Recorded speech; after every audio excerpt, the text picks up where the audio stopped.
Раздзел 6. Пасля таго, як дакасілі, разам ужо выходзілі і жаць. Станавіліся ў рад, зажыналі ўсе адразу і ішлі так, згінаючыся, кладучы за сабой снапы, пакуль на паласе не жаўцела адно пожня. Разам састаўлялі бабкі, калі зжыналі адну паласу, гуртам гамонячы ішлі ўсе на другую. Разам і звозілі снапы. Яшчэ кожны на сваім возе, сваім коніку, але ўжо не на свае гумны, а на прызначаныя. Жыта Хведарава гумно, авёс і пшаніцу Грыбковае, а грэчку і проса да Алёшы Губатага. Гэта больш за ўсё ўражвала куранёўцаў. Усё ж стагі і бабкі, хоць і касілі і жалі разам, стаялі ў кожнага на сваім надзеле. Былі яшчэ нібы не сваімі, асобнымі. Тут пачыналася ўжо іншае. Лёгка было заўважыць, што падзея гэта тых, хто рабіў на сваіх палосах, хвалюе, як і на лузе, па-рознаму. Адны бралі ўсё вельмі спакойна, як далёкае, чужое. Што нам да таго, куды вязуць, хай хоць у балоце патопяць. Другія глядзелі не толькі цікаўна, а і як бы непакоіліся. Трэба ж на такое асмеліцца. Не пабаяліся. Трэція толькі галовамі круцілі, судзілі нядобра між сабой, прарочылі, што ўсё гэта ні да чаго, дурныя выдумкі. Як бы хвалячыся гаспадарлівасцю, мудрасцю сваёй, даводзілі адзін аднаму, што яны не такія дурныя, што трэба глядзецца свайго надзейнага.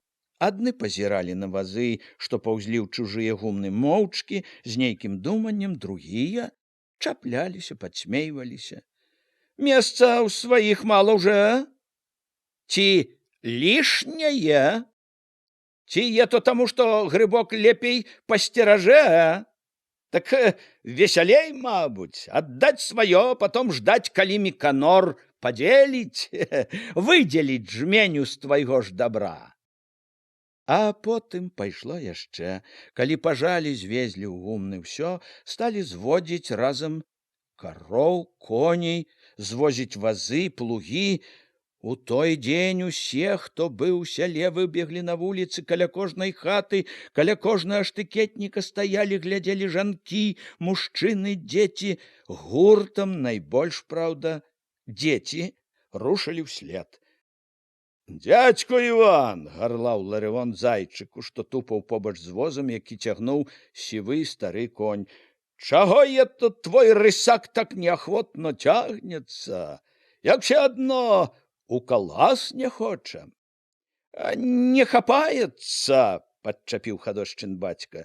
На ўвесь голас пакпіў: «Несазнательны нібыто!» «Дай яму пад пузо паганаму!» — параіў Ларывон, давольны тым, што слухае столькі народу. «Каб бег і другім прыклад паказваў!» Зайчык стаў, пацягнуў за лейцы, спыніў старога коня. Весела, паморгваючы, павёў позіркам на тых, што стаялі каля платоў, што ішлі ўслед. «Няма мне, братачко, хапацца чаго. Я, братачко, ўсё адно. Першы, то ты будзеш бегці, чтоб не апазніцца, аж хвост задзярэш, як халімонаў бугай!» І тыя, што каля платоў, і тыя, што ішлі ўслед, зарагаталі. Зарагаталі таму, што гэта казаў зайчык, і таму, што згадалі дурнаватага бугая, і таму, што бугаём дражнілішы Ларывона. Ларывон пачырванеў злосна, але, зірнуўшы на Яўхіма, што стаяў поблізу, стрымаўся. «Глядзі, чтоб ты не ляцеў, задраўшы хвост са свайго калхозу! Я, братачко, бегать я так не умею, ды хвоста не задираю. Не та я, братко, скотина!» Зайчык пад рогат пайшоў зноў, не слухаючы, што там спрабуе адказаць бугай. Чародка цікаўных, смеючыся, падалася ўслед. «Куды я то, кумочак?» сустрэла сарока, якая толькі што горача, размахваючы рукамі, спрачалася пра нешта з гуртком жанчын. Голас быў ліслівы, прытоена хітры, як усё адно упрымы. Упрымы. Хацеў, кумак, табе, ды перадумаў. Старая уже ты для мяне, я і маладзейшую найсці магу. Так маладая не вельмі па табе ўпадае, абяшчае не на ўцеху, а так для смеху. На пража скварак, а дасць у карак. Перастала рагатаць. У калгас е то? У гурт, братачко. Падчапіў. Хадзем разам, кеп весялей было. І ідзі, кумочак, покуль адзін. Весела, але неяк сур'ёзна сказала сарока. Паспытай, які смак, а тады ўжо нам дай знак. Яна азірнулася на жанок. Як соладка будзе, уся каманда прыбудзе, а як горка на смак, паўзі назад, як рак. Старая ты, баязлівая, плюнуў зайчык, падаўся сваёй дарогаю. Заехаў на Міканораў двор, дзе з Міканорам стаяла некалькі калгаснікаў і цікаўных, здаў плуг, барану, распрог коня, здаў збрую. Міканор усё запісаў зялёны вучнёўскі сшытак, напісаў сяму цану. От, цяпер калгаснікі па ўсёй форме, сказаў, калі зайчык паставіў пад спісам нейкую крывулю. А то толькі не сакрэт, назва адна была. Цяпер калгаснікі на 100%, адгукнуўся Андрэй Руды, растлумачыў зайчыку, самае асноўное абагульненне імущаства. Самае асноўное, братачко, засмяяўся зайчык, е то асмеліцца. Я то набраўся смеласці яшчэ на лузе, хоть головою темный, а ты вот хоть грамотей, и все знаешь, а вот глядишь все сбоку, объясняешь усё, братко. Правильно у целю, дядько Иван, подхопил зайчика Міканор. Других учить, а сам у бок тулиться. Колени дрыжать, мабуть. У етом нічога дзіўнага. Разважна, спокойно промовил Руды. На перадовой, як у бой ісці, грамотныя заўсёды былі самыя несмелыя. Все отчаянные герои на перадовой з простых людзей, неграмотныя, як правіло. І ў гэтым, як разобрацца, нічога дзіўнага. Грамотный человек, ён знае, так сказать, что до чего, думае багато. А это, следовательно, мешае геройству, а неграмотный. Ён зразу рашае, ці грудь у крастах, ці голова ў кустах. Это неправильная теория, запярэчыў Міканор. У нас теперь самые герои грамотные.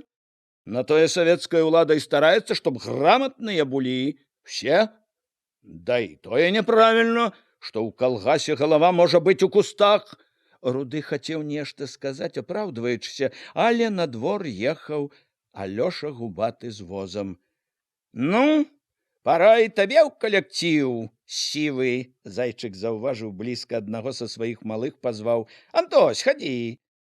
Посадил белявага з тонкай гусінай шыяю малога, які шчасліва ўчапіўся ў чарнаватую грыву. Дзяржыся, братко.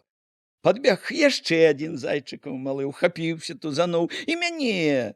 Зайчык посадил гэтага. Дзяржыся за Антося. Под руки обдыми. О, так. Держитеся один за одного, байструки батьковы. Апошні раз на аднаасобным едете. Ён крануў за аброць сівага. І ў гэты дзень тыя, што назіралі збоку, глядзелі па-рознаму. Адны чапляючы смешкамі, другія гамонячы, спрачаючыся між сабой, трэція моўчкі, хаваючы ў сабе сваё думанне. І тут былі такія, што глядзелі на ўсё абыякава, як на чужое, і такія, што хваляваліся, нібы гэта і ім неяк абыходзіла. Нібы з гэтым і ў іх нешта магло змяніцца. Але хоць гэта было падобна да таго, Як глядзелі раней, можна было заўважыць і тое, што неспакойных і неспакою цяпер было багата больш. Ледь не кожнага ў куранях хвалявала незвычайная падзея. Цікаўнасцю, надзеяй, трывогаю, злосцю. Небагата было такіх, што, паглядзеўшы, як калгасаўцы зводзяць і звозяць дабро ў гурт, адразу вярталіся на свае двары да звычайных клопатаў. Ледь не ўсе хваляваліся тым незвычайным, што дзеялася на вачах. Яшчэ большыя, як на Міканоравым, таўкліся натоўпы на Хведаравым і Хоневым дварах. Асабліва гоману тлуму было на Хведаравым двары, дзе стаўлялі ў хлеў кароў і дзе неспакойна стракацелі амаль адны жаночыя хусткі ды спадніцы. Тут былі і цікаўнасць, і здзіўленне, і смех, і слёзы, не толькі тыя, што прывялі кароў, але і проста цікаўныя, ціснуліся ў варотах, лезлі ў хлеў, глядзелі, быццам немаведама якое дзіва. Каровы, што стаялі ў загарадках, касавурыліся неспакойна на суседак, на людзей, што невядома чаму лезлі да іх, вадзілі дзікавата галовамі, настаўлялі рогі, слалі на людское разнагалоссе тужлівае рыканне. Жанкі-калгасніцы, шамочучы свежай сухой саломай пад нагамі, рупіліся каля кароў, круціліся каля кульгавага Хведара, што як гаспадар дыбаў на мыліцах, пакрыкваў на жанок, дабіваючыся парадку. Каля Хведаравай Вольгі, прызначанай даяркаю. «Пастаў далей ад етай, ад Зайчыкавай, Хведарко!» — прасіла ціхая, нібы сарамлівая Алёшава сястра. «Кручаная ета Зайчыкава, праткне рогам, пабачыш? Перастаў, Хведарко!» «Не праткне!» — мірна, але непахісна заяўляў Хведар. «Чого й пратыкаць? В адным калгасе лічы! Пайшла б ты, Арына, лепей было б, ей-бо! Чтоб карміла добро і чтоб ласкаво з ёю!» — раіла Зайчыха, за падол якой трымалася смаркатае малое. «Як накорміш, ды як зласкаво падступіш, дак дасць нешта. Не глядзі, што такая, трэба ласкаво, як доіш». «Ласкаво буду», — клялася Вольга, прытоена радасная, паважная ад нязвыклай яшчэ пасады. Была яна сёння асабліва акуратная, у зграбным пашытым Хведарам каптанчыку, у ботах, у прыгожа завязанай хустцы, з якой выглядваў бялявы акуратны тварык з гладка зачасанымі валасамі. «А чаго я то, цётко, слёзы ў цябе?» — пыталася нібыто Ігнаціха да Меціху, што журботна гнулася, уздыхала. «Як усе адно сына ў салдаты адпраўляеш? Шкада, а не шкада, Авдотечко. Шкада, я туж як падумаю, як нажывалі яе, як выбіралі, як цешыліся. Наглядзецца год не магла.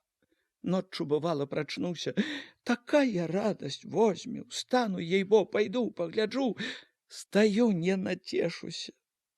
Потом уже вернуся. И так добра на душы, так и засну. Такая добрая попалася. У свеце другой такой, здаецца, няма. Міканор жа ваш усё, цётка, распарадзіўся. Мог, калі на тое, і ўважыць матку. Не можа, казаў. Як я казаў, старшына, то першы павінен, казаў, прыклад паказваць. Ще й загадаў, чтоб слёз не пускала, асабліва на людях. Не ганьбіла кеп, казаў, а я от не магу. У свеце другой, другой такой, здавалася, не было. Як успомню, як нажывалі, як ноччу уставала, чтоб паглядзець, дак не магу. Хоць што не магу, горно. У вароты ўсё ціснуліся, ўсё круціліся ў хляве. Рахман і Хведар пачынаў злаваць, не на жарт замахваўся мыліцаю. «Адыдзіце, бабы, ей-бо! На двор хоць выйдзіце, а то от не пагляджу кастылём которую, не пагляджу па рэбрах, ей-бо, шпектакль знайшлі. Кароў толькі пужаеце, пужалы чортавы». Жанкі, все дагледзім, нічыю не абідзім, лагодна, разважна памагала свайму чалавеку Вольга. Але ўсе ціснуліся. На змену тым, што адыходзілі, уціскваліся другія, цікаўна ўглядваліся, гаманілі, смяяліся, увесь час лезлі, шнырылі між дарослых дзеці, штурхаліся, дурэлі, нібы на вяселлі. Было некалькі мужчын, сярод якіх увага жанок адназначна асабліва выдзяліла старога глушака і нібыта Ігната Пракопа Лесуна. Стары корч глядзеў вельмі уважліва і з павагай. Калі хтосьці, паддобрываючыся да старога, сказаў, што каровы і тыя не хочуць разам жыць, не глядзяць адна на адну, стары спакойна паправіў: прывыкнуць. Скаціну да ўсяго прывучыць можна. На тое скаціна. Нібыта Ігнат кінуў нейкія насмешлівыя заўвагі, плюнуў.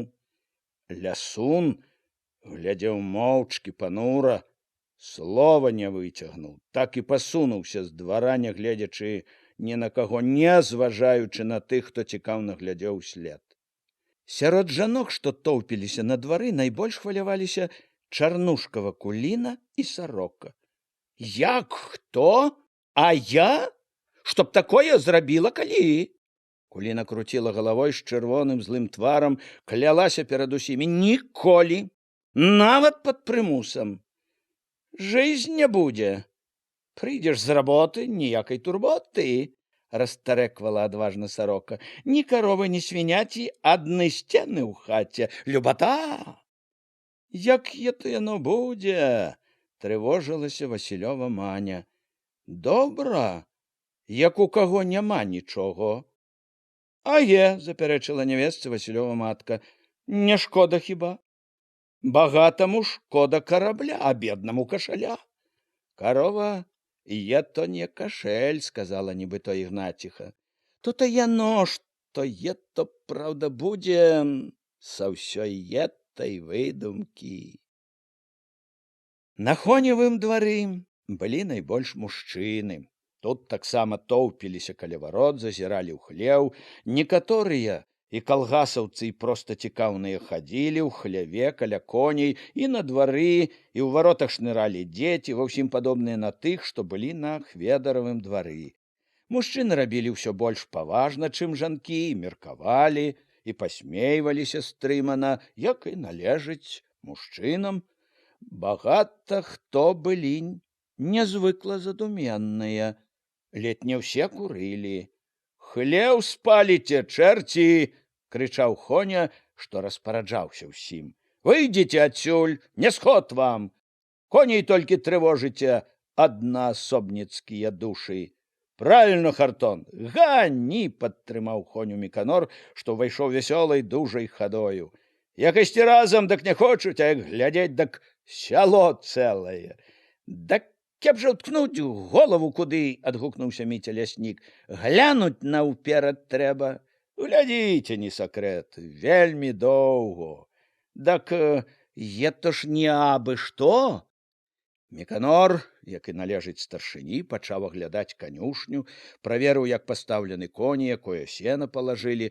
Па тым, як трымаўся ён, што рабіў, як рабіў.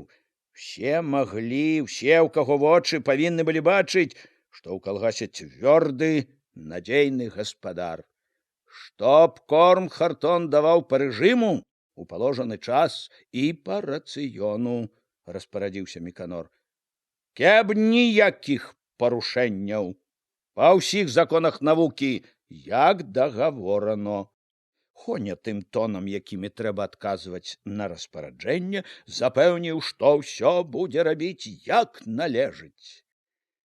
У гэты момант, нітрохі не лічачыся з тым, што побач такі важны чалавек і ідзе такая сур'ёзная гаворка, Хонева кабыла грызнула Міканоравага коня, і той віскліва заржаў і брыкнуўся. Кабыла зноў драпежна выцягнула морду, конь крутнуўся, кінуў капытамі.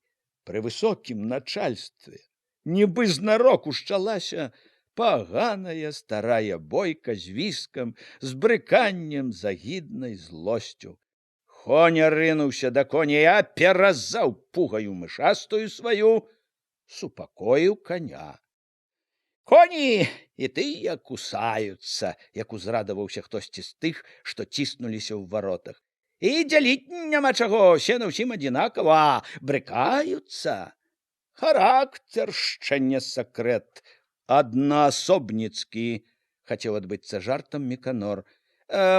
Несазнательныя, падчапіў хтосьці, не гатовы яшчэ. Е то яно, браточкі, любячы, ускочыў у гаворку зайчык, чтоб гуляў з ёю, а не драмаў. Нічога сабе любоў, аж заенчыў. Праверыўшы, што трэба, аддаўшы распараджэнні, Міканор паведаміў Хоню, што пойдзе зараз паглядзець кароўнік. Заклапочана дзелавіта падаўся з хлява з двара. Людзі пачціва расступаліся перад ім. Некалькі чалавек з гуртам дзетвары рушылі ўслед. У цэнтры натоўпу, што застаўся, Руды узрадавана узяўся тлумачыць. У кажнай культурнай канюшні обязательно павінны, будь-то сказаць, ячэйкі на кажнага коня. Зноў ты, братачка, за агітацыю сваю, учапіўся нейкі сур'ёзны зайчык. Я не агітирую, я совсем, так сказать, наоборот, критикую. Что вы робіце няправільно. Замест таго, чтоб, як вучыць партія, строіць канюшні, вы ўсё разабралі па хлявах. Это ж скрыўленне, а не калгас. Ты глядзі, дядько, шмаргануў носом Алёша губаты, а то за агітацыю проціў калгасаў мы не пагладзім по голове. Знаешь что за агітацыю? Знаю. Так я ж не траціў гонару, Руды, критикую не проціў калгасаў у цэлым. Я проціў, так сказать, неправільных калгасаў, следовательно, за правільныя. Як вучыць партія, там разбяруцца, дядько. У тоне Алёшавай гаворкі чулася пагроза. За што ты агітируеш? Ты не вучы мяне, зазлаваў Руды. Рано вучыць узяўся. Не знаеш нічога, так другіх слухай.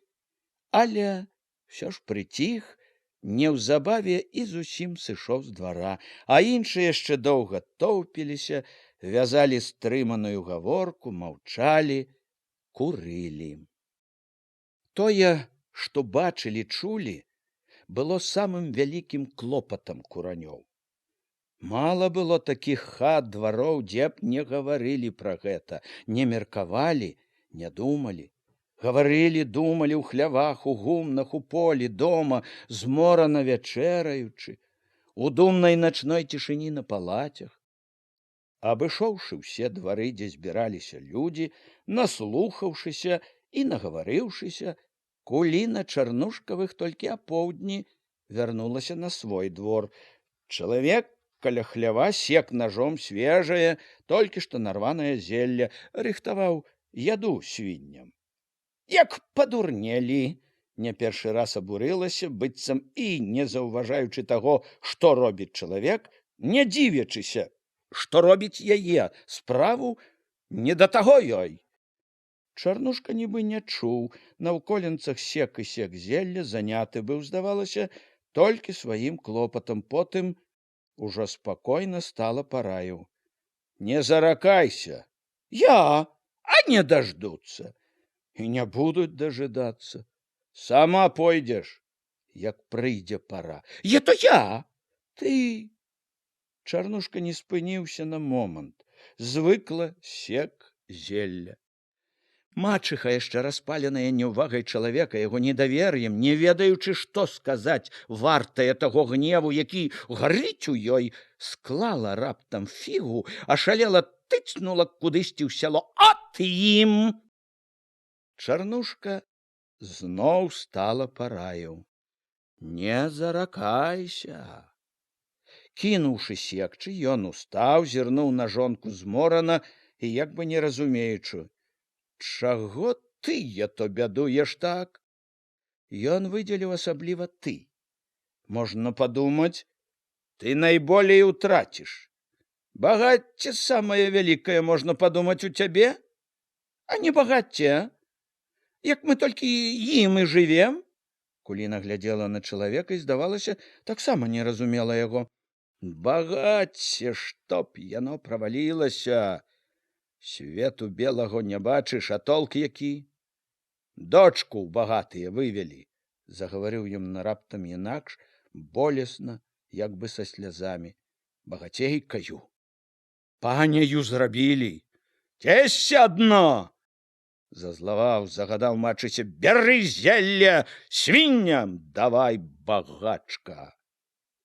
Чарнушчыха, збітая трохі папрокам за Ганніну бяду, у якой яна чула сябе такі вінаватаю, хоць і не паказвала гэтага, момант шукала, чтоб такое сказаць чалавеку, калі ўбачыла, што Хведька, які паявіўся аднекуль, сочыць пільна і з нейкім смехам. А е ты зноў гультаяваў, зноў не ганяў на выган. Абы матка адвярнулася на хвілінку гуляць. Выскаляецца яшчэ.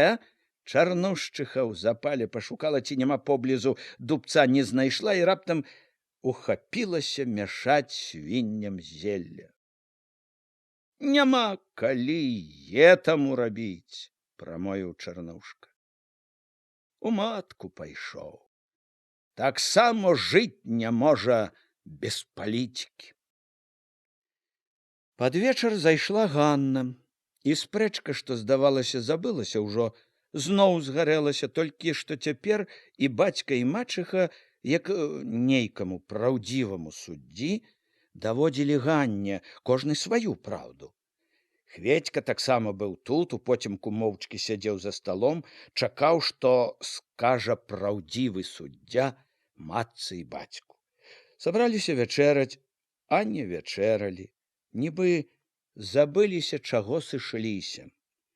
Не багацце, кажам, скардзілася мачыха. Як все адно, я не знаю, якое багацце.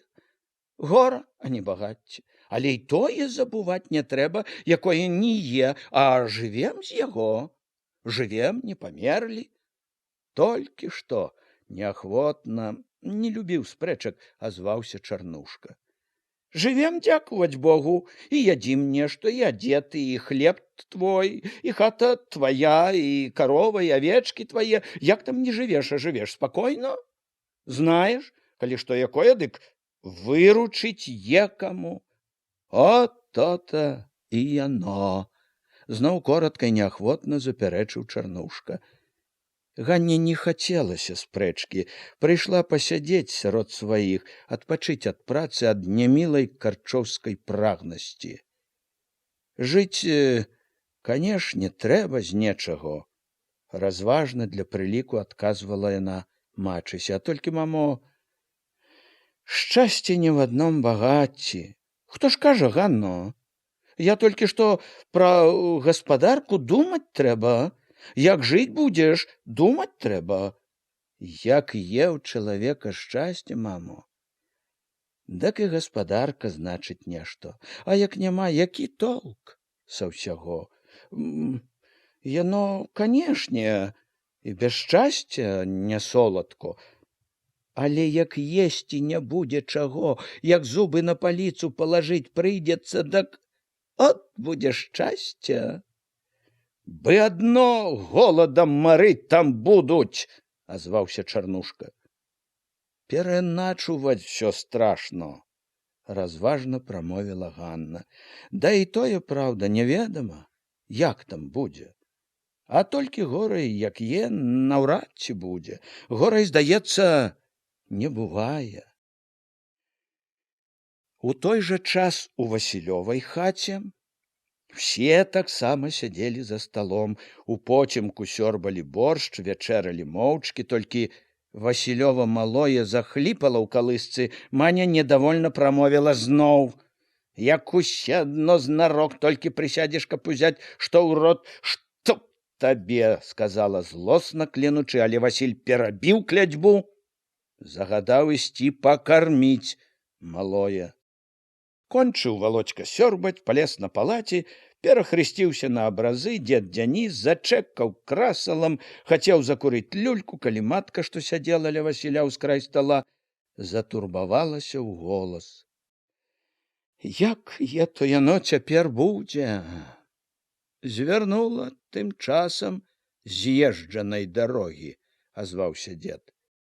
Па балоту просто, па купінах. Васіль маўчаў. Як? Сказаў нядобра з папрокам. Знаць вам трэба ўсё, канешне. Забіваць галаву. Так як жа не забіваць яе? Нібы прасіла і раіла матка. Тут жа сам бачыш. Бачу, зазлаваў Васіль. Сваёй сухоты мало. Дак ці што я абыдзецца так, Васілько? Нібы пыталася і тлумачыла матка. Думаеш, усё то? Тым часам то пачынаецца толькі, падтрымаў яе дзед Дзяніс. Маня ад калыскі раптам варвалася запалена. Няхай лезуць, каму надаела жыць, а нам і так непагано. То пачынаецца толькі, падумаў зноў голас дзед.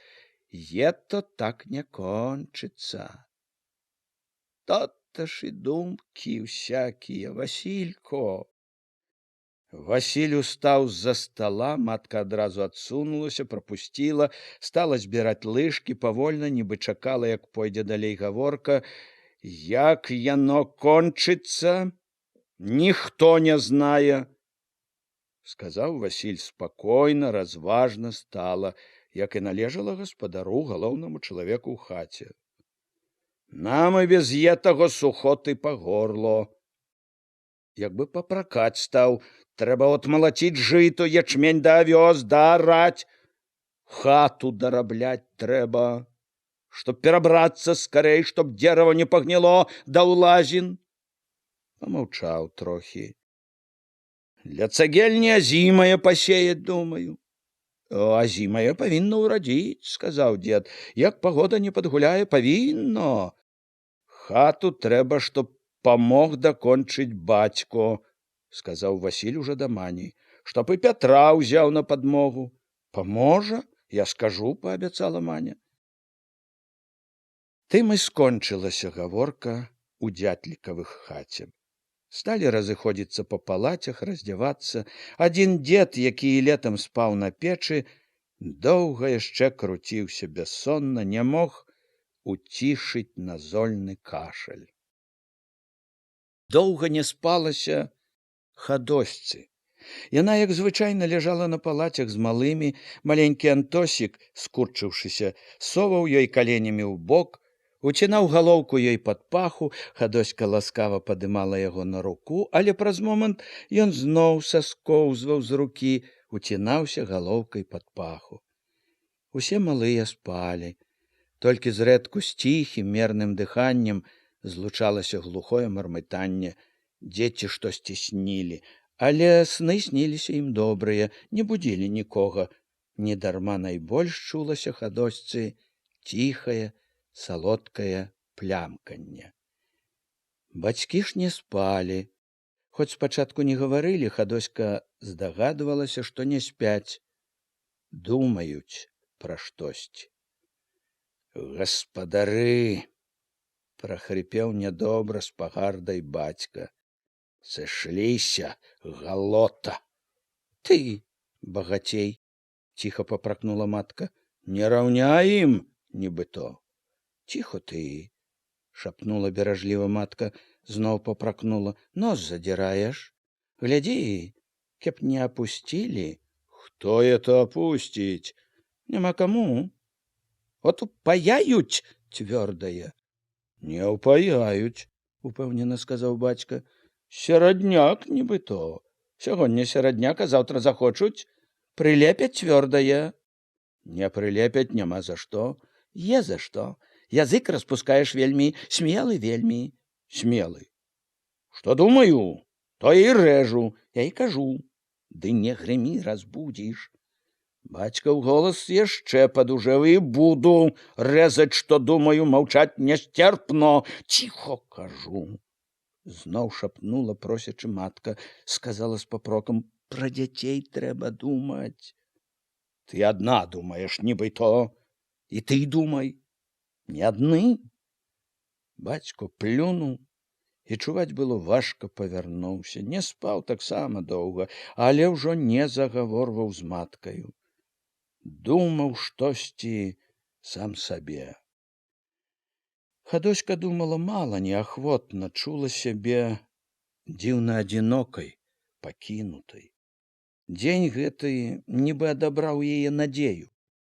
Яшчэ ўчора яна спадзявалася, што Хоня ўсё ж адумаецца, вернецца да яе, чула, што мае хоць якую сілу і ўладу над ім, а сёння пабачыла, што ні ўлады, ні сілы ніякай няма.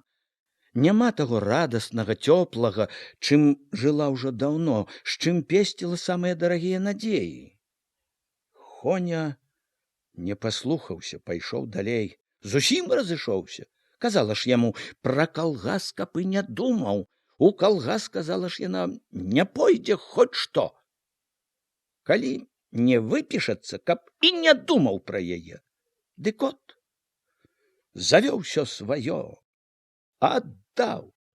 Зусім ступіў за мяжу, якую яна не пяройдзе ніколі. За мяжу, якая іх раздзяліла, навек раздзяліла. Ну і няхай жыве сабе. Не, канешне, я то пражыву адна. Доля такая ўжо жыць адной. Е чаго бедаваць. Бедаваць, здавалася, не было чаго, а маркота дзіўна не адыходзіла. І чула сябе Хадоська ўсё адзінокай, пакінутай. І ніяк не магла даўмець, што будзе далей. У старога глушака пад цьмянай з прыкручаным кнотам лямпаю сядзелі Яўхім і маўклівы пануры Пракоп. Пракоп моцнымі локцямі ўпіраўся ў стол, вялізнымі чорнымі далонямі трымаў важкую, зарослую да вачэй галаву.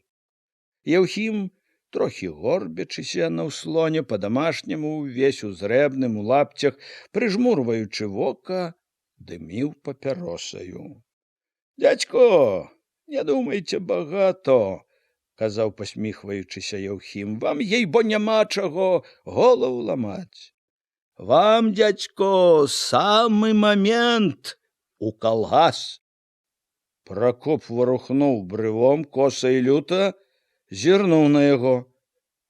Ён апошнімі днямі быў заўсёдным госцем у глушаковай хаце, бавіў тут дымныя вечары, слухаючы развагі і парады старога. Стары быў рады яму, калі сядзелі ўдваіх, гаворка ішла заўсёды ў добрым ладзе. Трывожыў гэтыя вечары толькі Яўхім, што іншы час не прападаў недзе, а ўвальваўся ў бацькаву хату. Яўхім век падкусваў лесуна. Ей-бо, дядько, самы момент у калгас. Глушак на другім услоне абстругваў, забіваў калкі ў граблі, глянуў на сына недовольна. Не трывож чалавека, велеў Яўхіму суха, цвёрда. Час такі, тато, лагодна, нібы паслухмяна запярэчыў Яўхім. Думаць трэба. Хочаш, не хочаш, а трэба трывожыцца, думаць трэба. Балото пад нагамі зараз прарвецца. Чтоб не было позно. Ён зноў прыжмурыўся на лесуна. Ей-бо, адзін выхад, дядько. Калгас. Пракоп важка выкаціў мацюк. «Ето не трэба, дядько, ето делу не паможа, і вам, чтоб шкоды не нарабіло. Дай ні на што ўсё. Вам, як трудовому чалавеку, калгас адзіная дарога. Ісці трэба, падскокваючы ад радасці, маліць, чтоб скарэй забралі ўсё. Ісці, дай другіх яшчэ весці з сабою, прыклад другім паказваць, которые несознательныя. которые добра своего для советской власти шкадуют. Это ж такие гады, которые коней, коров, овечек своих для советской власти шкадуют. Яухим, знов загадав глушак. Ей бота то, є такі ще гады. Трэба ж, дядько, кормить начальников, которые в городах, детей их, жонок, полюбовниц их, дай не абы чим, не рассолом яким, а мясом, мукою, булками, коклетами. Сознательным трэба будь, дядько, бегти скорей подскакиваючи, да й другі ще тягнучи.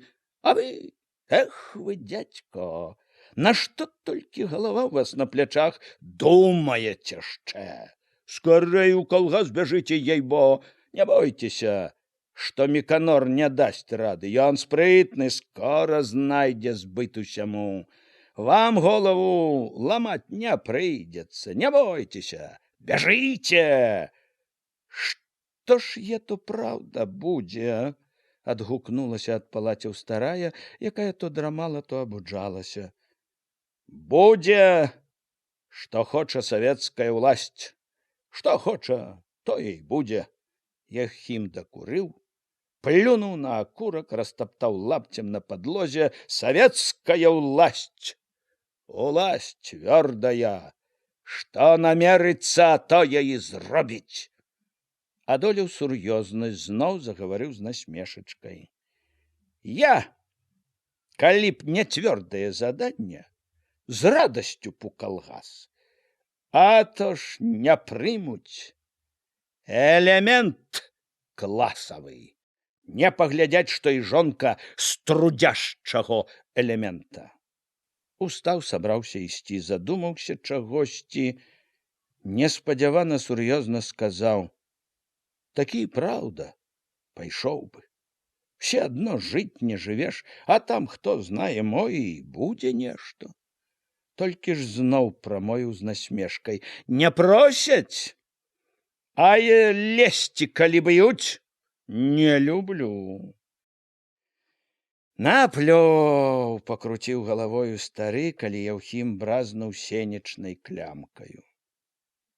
Стары ў гэты вечар быў нязвыкла маўклівы і пануры. Так і бавілі рэшту вечара. Адзін корпаўся з граблямі, другі толькі час ад часу шалёна варушыў брывамі, ды жаваў чорную пасму вусоў. Думны і розны быў куранёўцам гэты вечар. Пад вечар Зайчыха і Вольга падаілі кароў, сталі раздаваць малако калгасаўскім жанкам. Пад прыглядам старшыні, які явіўся асабіста праверыць, як будуць выконваць яго ўказанне, Вольга карцом мерала малако, налівала ў гладышкі, якія прынеслі жанкі. Строго па колькасці едакоў, нагадваў важны цвёрды Міканор Вользе. А яна зачэрпвала з вядра, што па справядлівасці. Ён казаў не так для Вольгі, якая ўсё ўжо ведала, якая, канешне, будзе рабіць так, як трэба. Новы старшыня казаў для тых, хто цікаўна тоўпіліся навокал, назіралі. Па справядлівасці, чтоб пароўну, а не так, каму густо, каму пусто. Міканор быў давольны, чуў, што кожнае слова яго ловяць, панясуць па хатах, будуць абмяркоўваць, думаць над кожным словам. Давольны быў, што ўсе бачылі, калгас жыве. Ён, Міканор, недарэмна біўся. Ужо не словамі, справаю можна было паказваць прыклад, як трэба жыць, і тым, што стаялі ў баку, глядзелі. Няхай глядзяць, думаюць, можа, таксама за розум возьмуцца. Блізка была матка. Перахапіў нейкі маркотны і чакальны позірк яе, але не падаў знаку, што заўважыў: не месца для сямейных спраў, не сын тут, а старшыня. Сам, можна сказаць, бацька Ну дак як першы дзень рабілася, павярнуўся старшыня да Зайчыкавай, што, склаўшы рукі на жываце, глядзела, як Вольга дзеліць малако. Была прыкмеціў Міканор узрушаная, шчаслівая, але шчасце стрымлівала, таіла і нібы неякавела пад людскімі позіркамі. Да чаго ж? Рабілася добра. Яна ўзрадавалася, даўгаваты худы твар засвяціўся, ніякавасць прапала, рабілася весела.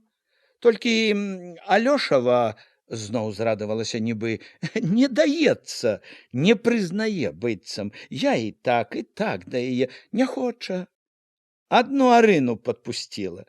Яна і дома адну мяне прызнавала, сказала Арына. Не прывыкла. Старыя прывычкі, уставіў хтосьці з жанок. Прывыкне, заявіў Міканор спакойна і паважна. З той жа паважнасцю загадаў Хведару даяркам: давайте корму на ноч і можна дадому. Заўтра, чтоб рано, як положено, по рэжыму. Не бойся, не апознімся, паабяцаў Хведар. Ну, дак я пайду, сказаў заклапочана. Трэба ж паглядзець, што там на канюшні. Мерна, упэўнена ступаючы, прайшоў паўз цікаўных, падаўся вуліцаю. Патым, як ішоў у шэрым, у пасачку пінжаку, у картовых святочных першы раз надзетых штанах, у добра намазаных дзёгцем ботах, у кепцы, насунутай на лоб. Было відаць, што ідзе чалавек заклапочаны, чалавек, на якога наклалі нялёгкі абавязак. Мерна дзелавіта выйшаў з двара, па-гаспадарску стала рушыў вуліцаю. Востра заўважыў позіркі з-за платоў, з вокнаў. На Хоневым двары каля хлява таксама купчылася чаротка, як і ўдзень чаротка была з мужчын, каля якіх круціліся, шнырылі дзеці, з жанок тырчала адна сарока. Пора ўжо не сакрэты разыходзіцца, нібы распарадзіўся Міканор. Не прыпыняючыся, дзелавіта падаўся ў хлеў. Не гані! Прыйдзе пара, самі пойдзем да двара, пачуў след, але не стаў, не адказаў нічога. У хляве было ўжо цемнавата, поцемак, вылучаючы Хоневую Зайчыкаву постаці, бадзёра кінуў: як тут у вас, канюхі? А так што? Нібы рапартуючы, звонка адгукнуўся Хоня. Можна сказаць, служба ідзе. Всё як трэба, братко. Не братко, а старшина, поправил Зайчика Хоня. Отказывать не знаешь як? Малады ще, не навучыўся, захихикаў Зайчик. Далі коням сена, Міканор прайшоў, праверыў, як прывязаныя, разам з Хонем і Зайчыкам выйшаў з хлява. Не вельмі, старшина, пабагацелі, пачуў Міканор з чарады злараднае. Стаў, рэзка адказаў: не радуйся, дядько, будем багацей. Породистых скоро приведем, Зюрович. Ждуть вас там. Ждуть. Привезти повинны скоро с конного завода. Занудилися там, ждучи вас. Ето поглядим, як прыйдуць. Міканор з Зайчыкам і Хонем пайшлі ад хлява. Следам паслухмяна рушыў і натоўп. Хоня зачыніў вароты за ўсімі, вярнуўся к Зайчыку і Міканору, што курылі перад ганкам. Міканор ужо збіраўся падацца дадому, але Зайчык сказаў: такі дзень, грэх пускаць сухім, братко, ей-бо. Не Мікола святы, дядько Іван, чтоб піць, канешне, запярэчыў Міканор. Зайчык кінуў вачыма да Хоні, што ішоў да іх, загаварыў жвавей, гарачэй. Не кажы, старшына, свято ще большае. Так і выпіць больш трэба. Это правда, подхапіў Хоня. Так давайте ў хату, мо знайдзем слязу якую. У хаце было цёмна, у цемру туды, дзе ляжала звычайна Хонева матка, далі добры вечар. Хоня запаліў лямпу, і Міканор з зайчыкам убачылі добрыя, уважлівыя вочы старой, дзяцей, якія стаялі пры стале, сачылі з палацяў, з печы. Хоня адчыніў скрыню, дастаў пляшку самагонкі, паставіў на стол 3 чаркі, адну з адбітай ножкай палажыў. Пад вясёлае крыўлянне і жартачкі зайчыка выпілі разам з Хоневай маткай. Хоня падаў старой чарку, перш чым выпіў сам, памог падняць галаву, толькі калі матка выпіла, калі даў закусіць гурка з хлебам, вярнуўся зноў да сяброў. Сядзелі ўтраіх за сталом, чвякалі гуркамі, сёрбалі расол, дружныя, пажвавелыя, гаманілі, як браты. Перагародкі рабіць не інакш трэба, меркаваў дзіўна гаспадарліва зайчык, чтоб не пакалечылі адзін аднаго. Канюшню трэба, як паложано.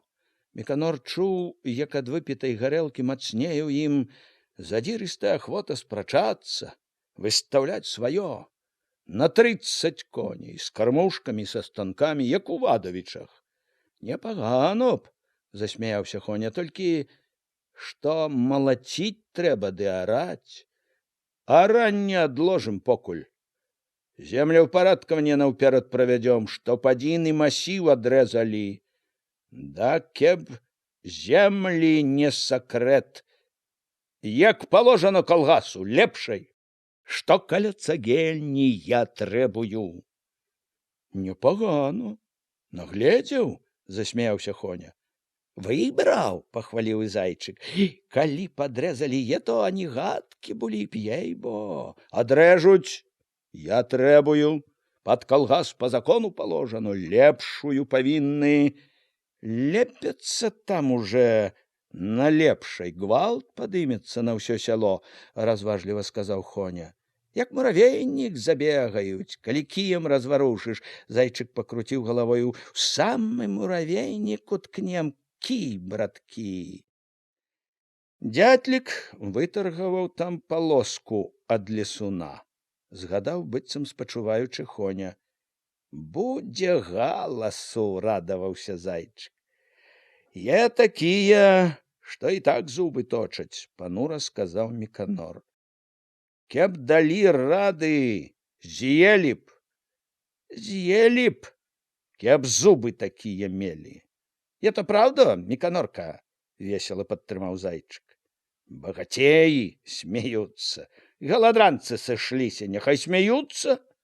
Міканор стукнуў кулаком па стале. Пабачым, хто потым смяяцца будзе. Хто смяяцца, а хто плакаць. Калі выпілі яшчэ па чарцы, Хоня пакруціў галавою, з дружбацкай шчырай усмешкай прызнаўся. Адвярнулася ад мяне прысуха мая.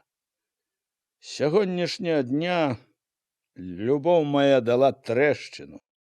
Не так ужо весела дадаў. Наперакор ёй зрабіў. Правільна зрабіў, заявіў голасна, ні трохі не вагаючыся Міканор. Даўно трэба было ламаць етто з ёю.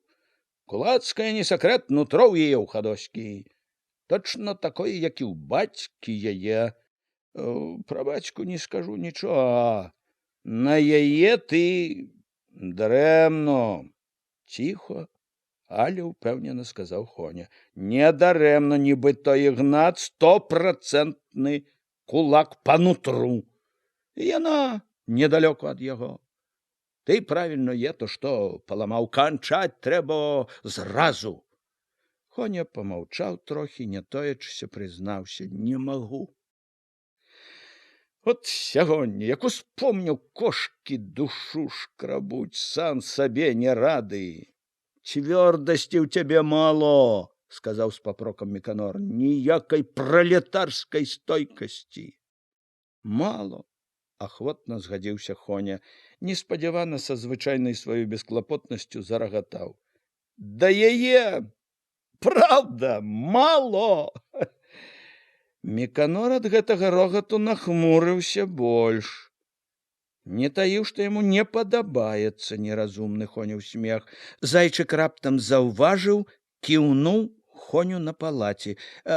Матка штось сказаць хоча. Хоня ўстаў, схіліўся над палацямі. «Все свое», — промовил довольно, вернувшийся. «Хорошая, кажа, Ходоська, чтоб женился», — засмеялся. «Вот, а ты говоришь». Со смехом, нібы з адчаем рашыў. «Жанюся». «Як е то?» У Міканоровым голосе были здзіўленне и обуренне. «Не знаю сам», — перавёўся на жарт Хоня. «А жанюся.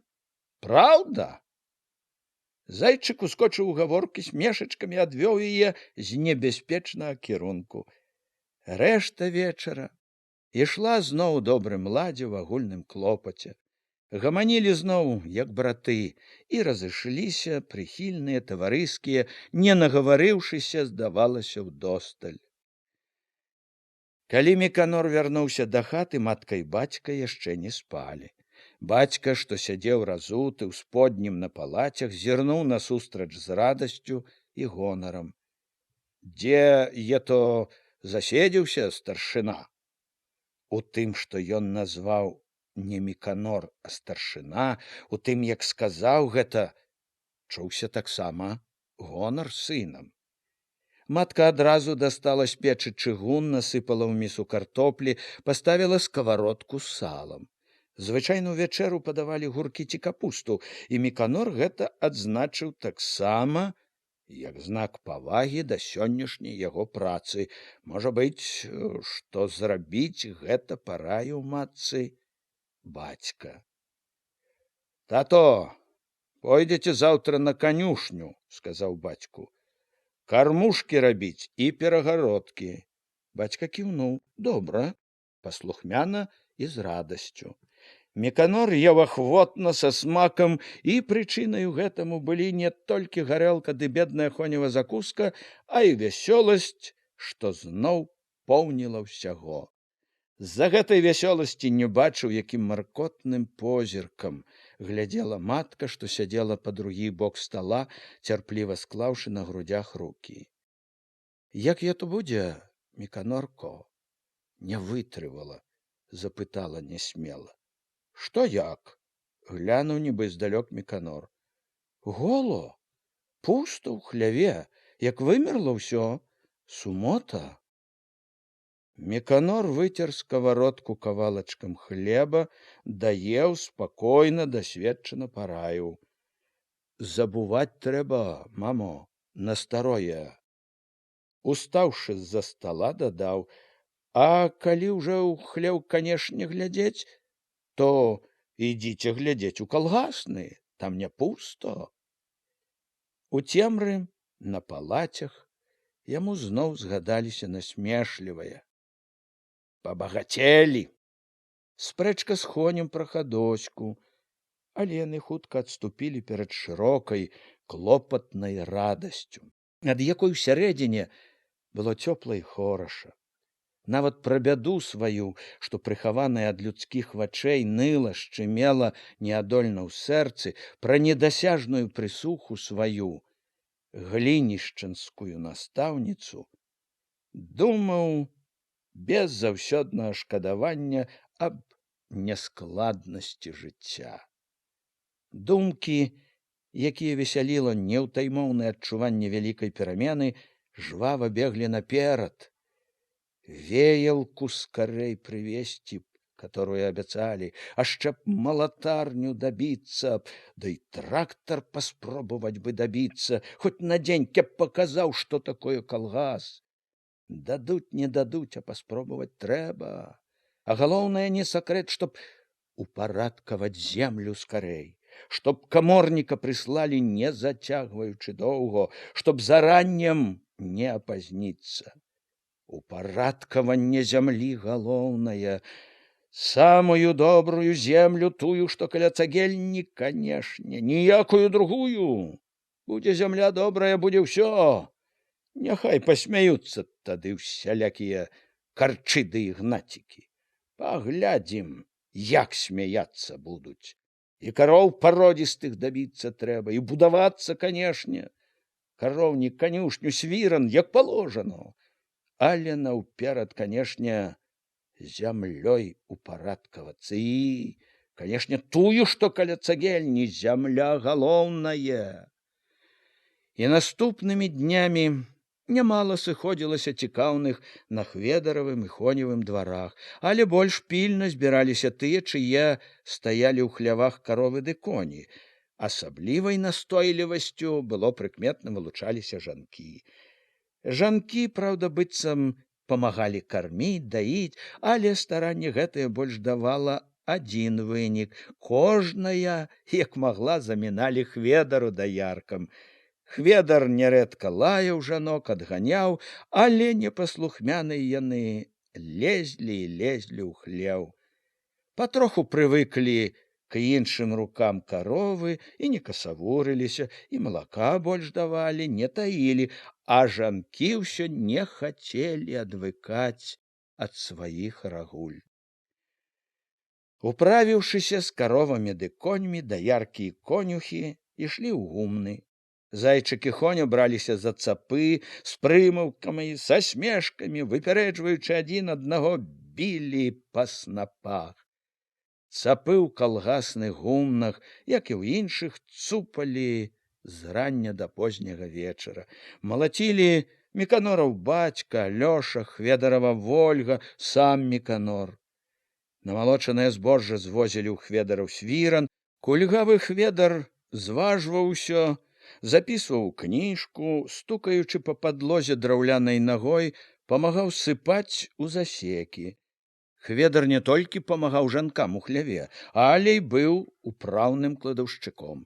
Ён і замыкаў свіран, сачыў за ім, быў, можна сказаць, яго вартаўніком. Неяк ранкам, прыкладна так, з месяц пасля таго, як звялі дабро разам, запрог Міканор коней, з бацькам пакаціў у Юравічы. Калі паявіліся зноў усе, хто трапіўся на дарозе, на загуменне дзівіліся. На калёсах, пабліскваючы фарбай, круглячыся коламі, стаяла машына. Нібы аддаючы пашану ёй, Міканор і бацька пачціва ішлі побач яе. Бацька асцярожна кіраваў коньмі, а Міканор падтрымліваў машыну, каб не ўпала. Калі знялі веялку, паставілі на прыгуменні, Міканор сам паказаў зайчысе і Алёшавай сястры, як трэба абыходзіцца з ёю, паказваў з радасцю і годнасцю. Ледь не паўкуранёў глядзела на яго і на яго радасць веялку. З таго дня каля веялкі летня ўвесь час быў хто-небудзь з цікаўных, хоць бы з дзяцей. Багата каму хацелася ўзяць за ручку, пакруціць колы. Міканор і сам нярэдка падыходзіў да яе, памагаў жанкам веяць. Каля веялкі Міканор асабліва шкадаваў, што не ўдалося дабіцца пакуль малатарні. А як добра было б, каб хоць ненадоўга прыслалі трактар. Але ў Міканоравым шкадаванні была і надзея, і веялка яе нібы падмацоўвала. Ёсць веялка, раней ці пазней будзе і малатарня, і не сакрэт, і трактар. Всякая тэхніка будзе. Веялка — это пачатак, усе разумець павінны. Нязвыклае паволі станавілася звыклым. Дзень за днём, кожны ранак, выпаліўшы ў печы, паснедаўшы, калгасаўцы сыходзіліся каля Міканоравай хаты, гаманілі, курылі. Тут уведвалі ўсе, дзе каму што рабіць, куды каму ісці. У цэнтры гурту звычайна быў Міканор. Ён прыходзіў амаль заўсёды з гатовымі планамі. Перад тым, бачылася, вымеркаваў, што трэба, разважыў сам з сабою. Было часам і так, што яму пярэчылі, раілі, асабліва Хоня, Хведар кульгавы, Хведарава Вольга, і ён хоць і спрачаўся, нярэдка прыслухоўваўся, мяняў свае рашэнні. Праўда, рабіў ён гэта неахвотна і з няёмкасцю, нібы гэта прыніжала яго, выяўляла яго нявартасць. Тут вельмі памагаў Хоня, які цудоўна ўмеў прыйсці ў час на падмогу, ператварыць непрыемнае ў вясёлае, жартаўлівае, часам і на бязрыбным балоце спаймаць нешта можна, дык, маўляў, глядзець усюды не шкодзіць, да ўсіх прыслухоўвацца. Як бы там ні было, Міканор усяму быў кіраўнік, галава быў, як потым зразумелі і брыгадзір, і бухгалтар, і старшыня. Што помніў, а што запісваў шытак, і колькі чаго намалочана, і хто намалаціў, і хто дзе рабіў. Сам асабіста ставіў кожнаму за дзень палачку, па якіх, казаў, будзе відаць, колькі хто рабіў. З прычыны асаблівага значэння Міканора цемнаватая і цесная Міканорава хата ўсё больш станавілася як бы цэнтрам тых, хто пайшоў у калгас. Сюды збіраліся на сходы, на нарады, нярэдка збіраліся і проста так. Пайсці ў Міканораву хату рабілася ўжо як бы прывычкай.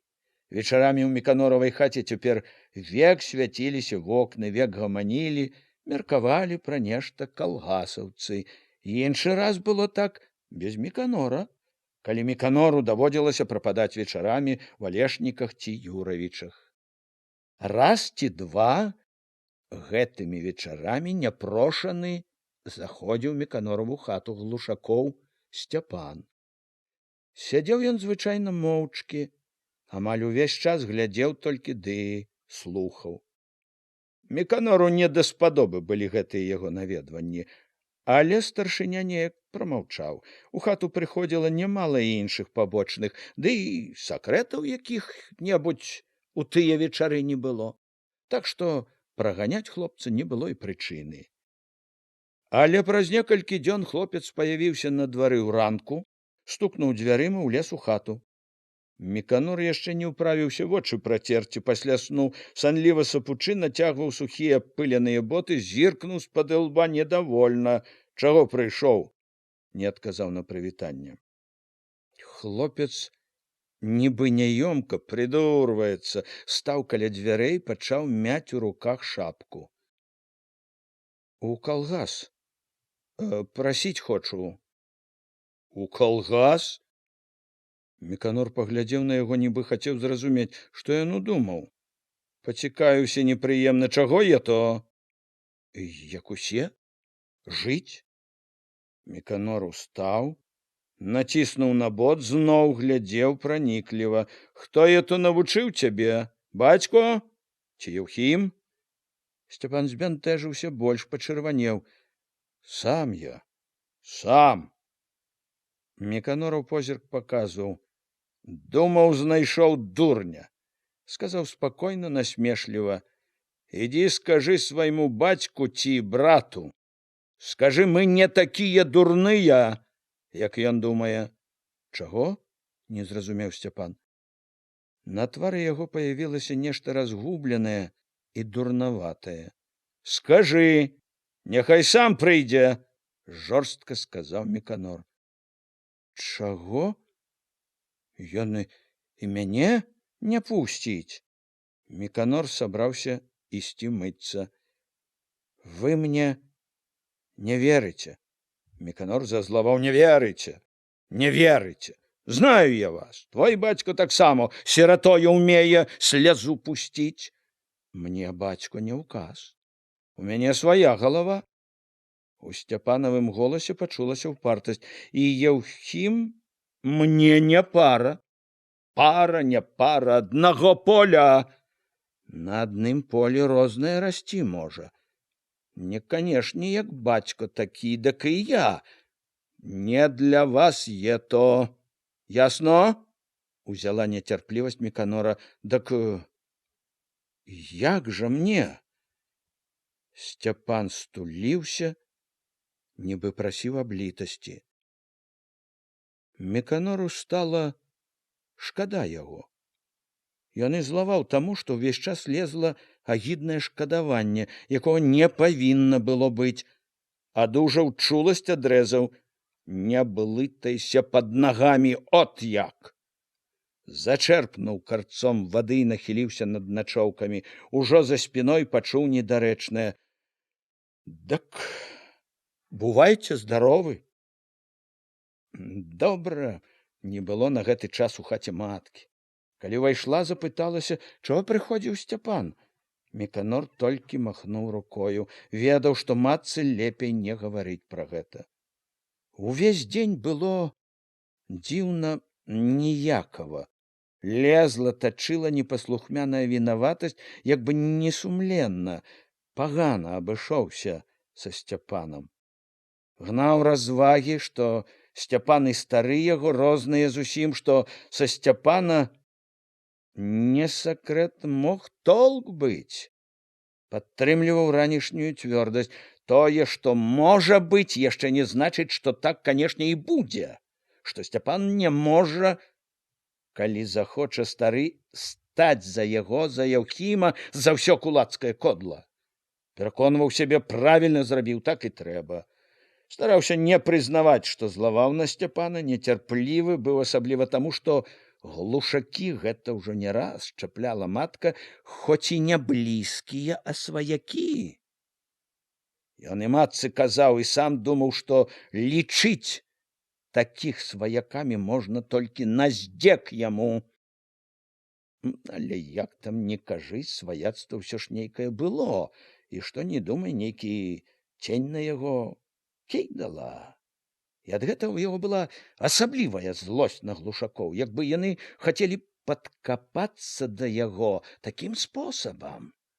Таму лічыў, што з імі трэба быць асабліва цвёрдым, бязлітасным, таму не хацеў, каб пра гаворку яго са Сцяпанам ведала матка.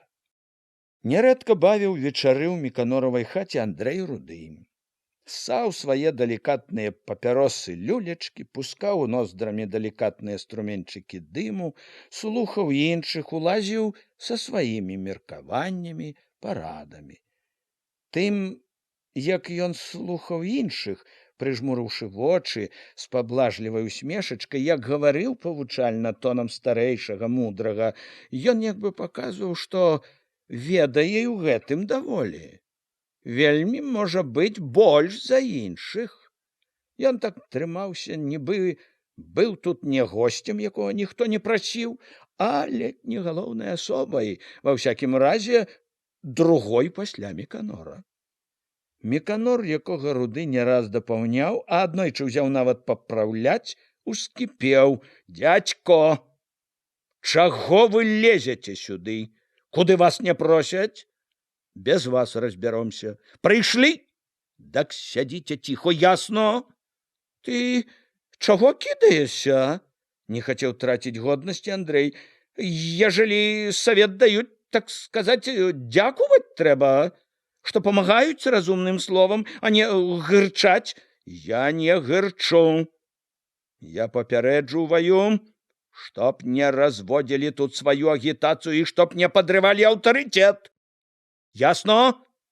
Я толькі хацеў памагчы, чтоб аўтарытэт быў, следовательно, большы». Руды ўстаў, не хаваючы, а нават знарок паказваючы, што яго неразумна, няўдзячна абразілі, за яго ж добрае згоднасцю заявіў: «Я думаў уже, так сказаць, далучыцца. Сабраўся уже напісаць прашэнне, але як ты так кідаешся, то, следовательно, подожду». Ён паважна пайшоў да дзвярэй, стукнуў дзвярыма. На другі дзень ён падсцярог Міканора каля хведаравага свірна, паздароваўся з той велікадушнасцю, якая паказвала, што, як не вінаваты Міканор перад ім, ён гатоў забыць крыўду. «Я напишу прашэнне», — сказаў, як бы хацеў супакоіць Міканора, «толькі чтоб мне, следовательно, интеллигентную работу. Чтоб бухгалтером, например, ці кладаўшчыком». «Заразу вы, дядька, выгоду шукаете», — попракнуў Міканор. «Это выгода, найперш, так сказать, для калгаса», — поправіў Міканора Руды, «потом уже для мяне», — дадаў вучачы. трэба цаніць грамату і скарыстоўваць граматнаго як кадравага спецыяліста. Міканор мірна сказаў, каб падаваў заяву, паабяцаў падумаць аб просьбе. Усе ў куранях заўважылі. Калгасаўцы вельмі трымаліся адзін аднаго. Нядаўна, здавалася б, чужыя, цяпер разам былі у гумнах, на працы, разам вечарамі, як сваякі, дзівіліся людзі. Калгасаўцы нібы ўстанавілі сваё сваяцтва, асобнае ад таго даўняга, ад веку, ад Бога, якое заўсёды і ўсюды шанавалі людзі. І яшчэ заўважылі ў куранях, калгасаўскія як бы ганарыліся сабой, сваёй адвагай і розумам, глядзелі на іншых быццам на чорную чараду, што нічаго не бачыць і не разумее. Не тое, што ад Міканора такое можна было пачуць і ад Хведара, і ад Зайчыка. Зайчык той знарок пацяшаўся, чапляў, абы паспрачацца, абы пасмяяцца з куранёўскай слепаты ды скнарлівасці. У тых, што не ішлі ў калгас, была свая цвёрдасць, і, значыцца, свае меркаванні, свае адказы, у якіх было таксама багата насмешкі. Так што Зайчыку давалі бой, і бой гэты Зайчыку няпроста было выйграць. Можна сказаць, што бой гэты ніколі і не канчаўся чыёй-небудзь перамогай. І адны і другія байцы разыходзіліся, не паддаўшыся, са сваёй цвёрдасцю. Яму гэтаму бою, можна сказаць, не было канца.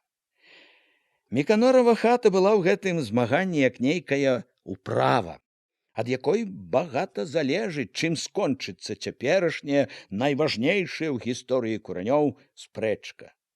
Усе ў куранях з хваляваннем глядзелі на вокны, што чырвоніліся адным трывогаю, пагрозаю, другім надзеяю, добрай зычлівасцю. Усе выведвалі, што там робіцца ў гэтай неспакойнай хаце, што там чакаюць, што рыхтуюць. У Міканораву хату найперш прыходзілі важныя для калгаса, а значыць, так ці інакш для ўсіх куранёў навіны. Навіны гэтыя прыходзілі звычайна з Міканорам, які, распрохшы на коневым двары коня, стомлены, запылены, уваходзіў у хату, дзе акрамя маткі ды бацькі сустракаў звычайна і нямала сваёй новай сям'і. Гэта ён, цёрбаючы борщ пад маркотным назіркам да меціхі, далажыў, што малатарні, на якую спадзяваліся, не дадуць, і трэба не сакрэт спадзявацца пакуль на сваё, на цапы. Сюды адразу прывёз ён, давольны з гонарам, 3 мяхі адборнага сартавога насення, жыта і ячменю, якое прывезлі ў Юравічы аж з-пад Гомеля, са спецыяльнага саўгаса. Міканор дазволіў развязаць мяхі, паглядзець, якое яно, гэтае насенне, што нібы таіла ў сабе заваблівы цуд будучага лета. Сярод клопатаў, якімі жылі тыя, што збіраліся ў Міканоравай хаце, найбольшы быў пра зямлю, пра вялікі перадзел, які штовечара ўспаміналі, штовечара абмяркоўвалі. Перадзелу гэтага чакалі асабліва, у размовах нязменна быў неспакой пра тое, каб чаго добрага не запазніліся з ім, самая пара араць падазімая. Аднойчы загаварылі, што некаторыя, хоць ведаюць, што можа быць перадзел, збіраюцца араць свае палосы. Хочуць араць свае палосы і каля цагельні. Кажуць, што ніякага перадзелу не будзе, што ўсё гэта выдумка тых, каму няма чаго рабіць, хто хоча нажыцца з чужога дабра. Міканор, пачуўшы гэта з абурэннем, заявіў, што гэта гаворкі шкодныя, з кулацкім духам, што такія гаворкі трэба абразаць са ўсёй строгасцю. Ён зноў заявіў, што перадзел раней ці пазней, а будзе абавязкова, і трэба, каб ніхто ў гэтым не сумняваўся. Але сумненні былі, Ні аднаго трывожыла такое, што казалі і будуць дзяліць. То можаш выйсці і так, што нарэжуць не канешне каля цагельні, а дзе-небудзь у іншым месцы, так што з таго перадзелу небагата радасці будзе. Міканор і на гэта рэзаў, што дагаворана выдзяліць масіў на лепшай зямлі, што апейка сам згадзіўся, каб выдзелілі неякую іншую, а тую, што каля цагельні. Некалькі разоў Міканор ездзіў Юравічы па каморніка, а прыязджаў адзін. Каморніка ўсё не давалі. Вяртаючыся аднойчы, ён убачыў у полі некалькі постацей, што ішлі, горбячыся за плугамі. Дзве постаці былі і на полі каля цагельні. Міканор хутка разгледзеў, нібы то Ігнат і Васіль Дзяцел. Ён падцягнуў рукою лейчыну, накіраваў калёсы цераз разоры на прасткі к Васілю, спыніў каня, саскочыў з калёс, стаў чакаць, пакуль той, завярнуўшы баразну, падвядзе плуг да яго. Міканор прыкмеціў, Дзяцел убачыў здалёк, але паказвае, што не бачыць нікога. Это не цяжка яму, з-за каня Дятлава амаль не відаць. Сівы конь дзелавіта ступае звыклай дарогай. Заўважыўшы Хоневу кабылу, ідзе бадзёра, ахвотна, так што араты вымушаны нават стрымліваць, нацягваючы лейцы. Чым бліжэй Дзяцел, усё больш выступае з-за каня. Відаць ужо шапка, плячо, рука, што моцна трымае ручку плуга, пільна кіруе ім, твару не відаць, ён схілены, яго амаль закрывае старая выгаралая шапка. Уся постаць паказвае адно, што Дзяцел, заклапочаны справай, сочыць толькі за баразной.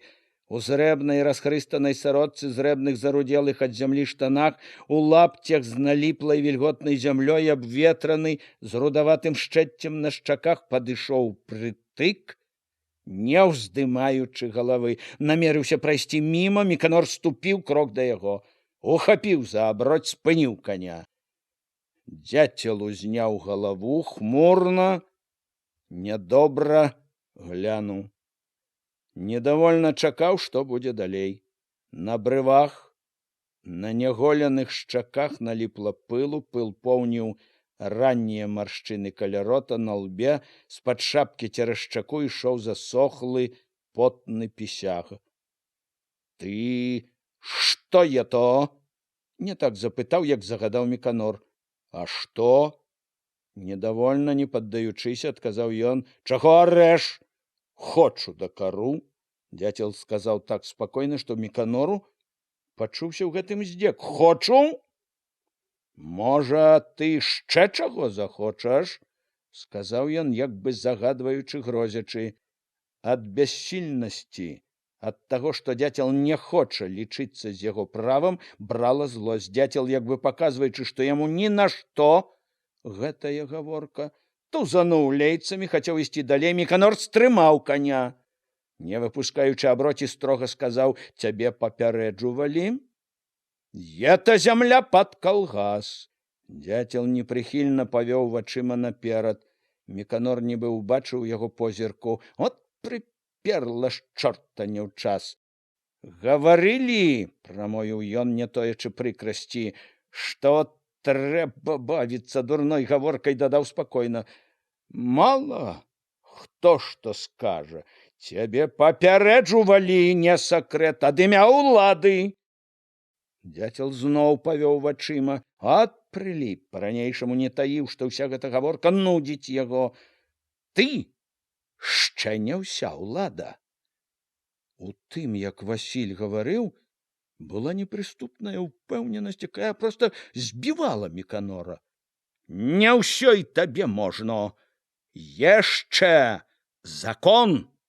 Закон такі. Лепшую зямлю калгасу. Ето твой такі закон. Нібы выкрываў. Судзіў Дзяцел. Судзіў спакойна, упэўнена, які ты выдумаў, чтоб табе выгадно было, чтоб заставіць другіх у калгас твой пайсці. Думаеш, усё табе позволено? Это разговорчики, не сакрэт, с кулацкім духам. Міканор сказаў гэтыя словы з усёй сур'ёзнасцю, якой яны варты былі. За такія разгаворчыкі не сакрэт, можа не паздаровіцца. Што ты пужаеш? Прамовіў дзяцел, ледзь стрымліваючыся з нецярплівасцю, з упартасцю. Свайго уже не ары, сваім уже не распараджайся. У ім расло раздражненне. Ты даў мне яе? Ты даў эту землю? Што распараджаешся? Прырэзаў паўдзесяціны. Так я магу аддаць. Возьми сабе гэтае сваё добро, пясок свой, на які гною не навозіся. Зноў стрымаў сябе, як бы скардзячыся некаму, са здзеклівай непашанай прамовіў. Кажны прыходзіць, кажны камандуе, каму ахвота, кажны власць над табой. Даючы знак, што гаворка скончана, зноў ужо рашуча тузануў лейцамі. Міканор пачуў, што спрачацца далей няма толку. Злуючыся на сваю бяссільнасць перад упартасцю гэтага зацятага дятла, пагразіўся. Я папярэджую цябе, што потым не жалуваўся, што рабіў дарэмно. Ён пусціў каня, цвёрдым крокам пайшоў да калёс. Нелагодна шмаргануў лейцамі, калёсы ападалі коламі ў разорах, хісталіся, ўціскаліся ў пожню. Ён не заўважаў нічога, у ім жыло шчымела. Кажны камандуе, каму ахвота. Ты ще не ўлада, закону не маеш, думаў помсліва, люта. Я пакажу табе, кажны, я ці кажны, я не кажны. О, раб, які ці уладай пастаўлены за сяло адказваць. Няма ў мяне закону, ці є закон? Дзержыцца ще як, а? Які праўда, закону на яго няма? Горы глушака старога, той хоць прамаўчыць, а я ты адкрыто не прызнае нічога. Што ж, падажджы, пабачыш. Пакажам, є ці няма на цябе ўлады. Раніцай яшчэ праз дрымоту пачуў матчынае, сказала бацьку: Васіль сеяць збіраецца. Хутка ўстаў, адзеўся, выйшаў на ганак. На дзятлавых двары запражаныя калёсы, на калёсах два мяшкі. Трапілася акурат дзяцел, вынес коробку сявеньку. Спяшаўся, адразу заўважыў Міканора, недовольна адвёў вочы, кнуў сявеньку ў перадок. Міканор сышоў з ганка, стаў каля плота. Куды я то? Дзяцел нядобра зіркнуў з-пад ілба, прамаўчаў. Паказваў, што папраўляе мяшок. Сеяць? Зноў прамаўчаў. Нецярпліва зіркнуў на хату, чакаў кагосьці. Глядзі, папярэджую, прападзе. Паспрабаваў падступіцца па-добраму. Слухай ты, ей-бо, возьміся за галаву, кінь е то, ідзі к нам. Будзе табе зямля, ўсё будзе. Чаго ты прычапіўся? Сказаў дзяцел. Дыхнуць не дае. Дыхай колькі хочаш. Толькі не сакрэт знай. І мы дыхаць хочам, ясно? Е то з-за цябе. Трудно ўсім. Дзяцел кінуў недовольны позірк на хату і рашуча пайшоў да яе. Доўга не паяўляўся, калі Міканор зноў выйшаў на ганак, двор быў пусты. Калёс не было. Увечар Міканор даведаўся, дзяцел пасеяў. Ну што ж, няхай не крыўдзіцца, падумаў з пагрозай, хочучы помсціць. Вечарамі ў Міканоравай хаце часта меркавалі, як абжывацца, дзе што трэба будаваць.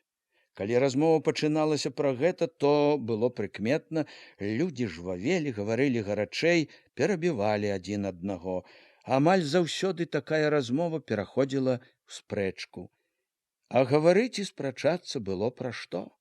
якія прылады і машыны дабівацца, якія ідзе ставіць канюшню, кароўнік, свіран. Чуліся такія думкі, што трэба лазню, канешне, і школу, і яслі для дзяцей. І хоць ведалі ўсе, што ўсё трэба, спрачаліся, што найперш, з чым пачакаць пакуль. Раілі, як гэта разумна зрабіць, з чаго пачынаць, куды падацца, каб памаглі. Часта выгаворвалі сваё набалелае. Як пагана без школы, без ясля. Можна было заўважыць, што спрачацца пра гэта людзі не прывыклі. Многія, асабліва жанкі, гаварылі нясмела, няёмка, як бы прасілі загадзя прабачыць. Былі такія, што слухалі з недавер'ем і раз-пораз устаўлялі разважныя, не вельмі бадзёрыя рэплікі. Лёгка казаць усё. Але большасць хваляваліся і верылі, што мяркуюць недарэмна. Асабліва горача гаварыў Міканор. Яго проста абурала, што нехта можа думаць, нібы ўсе іх намеры пустая фантазія. Ён ні на момант не сумняваўся, што ўсё будзе зроблена. Ён так маляваў, якія будуць курані праз 5 гадоў, што ні ў аднаго дух займала. Ён нібы бачыў ужо іх сваімі вачыма, з шырокім калгасным дваром, з фермамі, дзе адны пародзістыя каровы, з трактарамі, што аруць і жнуць і малоцяць усё, з ветранымі рухавікамі, якія даюць электрычнасць у фермы, у хаты, што забудуць не толькі лучыну, а і газу. Ён нібы вёў па непазнавальнай куранёўскай вуліцы, на якой не тое, што не грузнуць па калені, а і ног не пэцкаюць, бо ўся яна забрукавана, а паўз платы пакладзены тратуары. І гэта пры тым, што людзі ходзяць не ў лапцях ці босыя, а не сакрэт, як у горадзе, у ботах і чаравіках. Хораша было з Міканорам у гэтых куранях. І калі хто-небудзь падаваў зноў слова недавер'я, дык большасць брала злосць. Такія заглядкі наперад у другіх найбольш гарадскіх людзей называліся марамі. У куранях слова такога не ведалі. Няпростае, нібы панскае было яно. Стагоддзямі было яно ні на што у куранёўскіх хатах. Як думка пра белую булку таму, у каго няма чэрствай чорнай скарынкі. Не жыло гэтае слова і цяпер у Міканоравай хаце. Тыя спрэчкі, якія вяліся пад ціхае хліпанне Міканоравай лямпы, называліся па-новаму «строіць планы». Слова гэтае, ахвотна і хвалююча, абжывалася ў старой люднай хаце.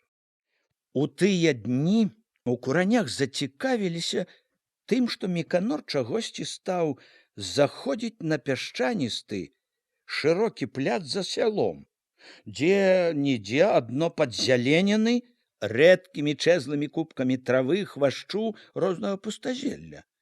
Пляц звалі выган, але пасвілі тут рэдка. Ганялі ўсё жывёлу на другі канец сяла, тут жа найбольш гулялі дзеці, падшыванцы-падлеткі. Заўважылі, што Міканор ходзіць нейкі заклапочаны, як бы з нейкім намерам. Здаровы, няўклюдны, у ботах, пашытых хведарам, падыбае па выгане, стане, абглядвае месца, як бы мяркуючы нешта, пачне вымерваць штосьці крокамі. Выбера на позірк яшчэ месца, пяройдзе туды і зноў вымяркоўвае штосьці, мерае крокамі, і кожны раз, калі б не прыйшоў, аглядваецца дзелавіта, вылічвае, мяркуе нешта. Зацікаўленыя куранёўцы хутка дачуліся, чаму Міканор так прыглядваецца да выгану, дадалі да чутак свае меркаванні, пачалі чакаць, што будзе далей. Чакаць давялося нядоўга. Праз якія некалькі дзён у нядзельную раніцу паявіўся Міканор на выгане ўжо з чарадою калгасаўскіх хлопцаў, дзядзькоў, жанок. Са звязкам вяроўкі, з сякерамі, за бярэмкам альховых ды лазовых дручкоў. Вяроўку Міканор нёс на плячы сам, калі скінуў з пляча, развязаў, аказалася, што вяроўка гэтая мерка. На ёй было завязана некалькі вузлоў.